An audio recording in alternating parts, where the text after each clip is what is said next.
my name is Taylor Mauch. I'm with Dr. Ajay Nair in the Sustainable Vegetable Production Lab for Iowa State University.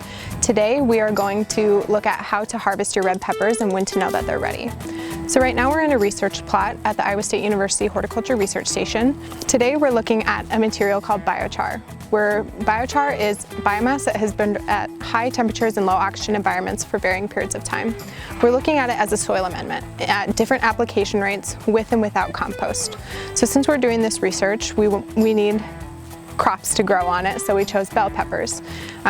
This year we're harvesting them when they're red, so we'd like to know exactly when is that pepper ready. So these peppers, we can see that this green one is ready if we're ready to harvest green, but we're looking for a red pepper. This one's not quite ready since you can see that we have still some spots of green on there. Sometimes it'll trick you and you think it's all red on one side and you turn it around and it's not quite ready. So we need to look for ones that have really gotten very red. Okay, so this is one that looks like it's about ready to come off the vine. See, it's a deep red color, doesn't have a lot of that green spots on it. Thankfully, doesn't have any Sunscald or pest damage or anything like that, so we'll go ahead and harvest it.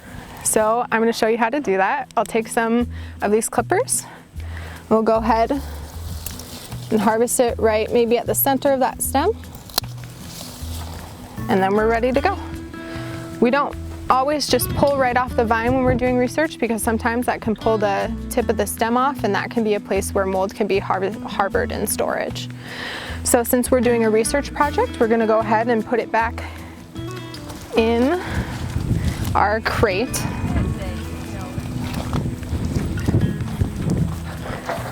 And everything gets marked here.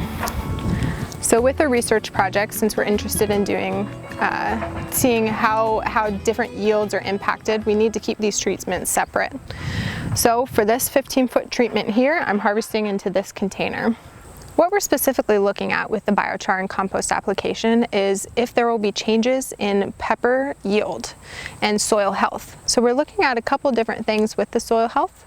We're using ion exchange membranes to attract nutrients to them to see how much plant available nitrogen there is. We're using lysimeters. Biochar is said to be somewhat of a container for nutrients, but we're assessing whether or not it can hold nitrate within the soil. So we're using these products called lysimeters that are below the root zone. Water passes through them where there is a material that collects the nitrate, and we go into the lab and test differences between the treatments to see if there is any effect on that. We are also looking at differences in yield. This one is a little bit easier to assess, as we just go in and weigh the peppers and take the number of peppers that there are and see how many differences there are between that statistically. So as your peppers start to turn red, you'll have more instances of insect damage, and things like this start to occur where they get that original hole in there and then they just start feasting. So here's an instance of that Sunscald where it starts to get white and fleshy, and that's just due to the fact that there's not leaf coverage over it or anything like that. This particular plant has a lot of different peppers on it, so it's being weighed down and therefore exposed to sun.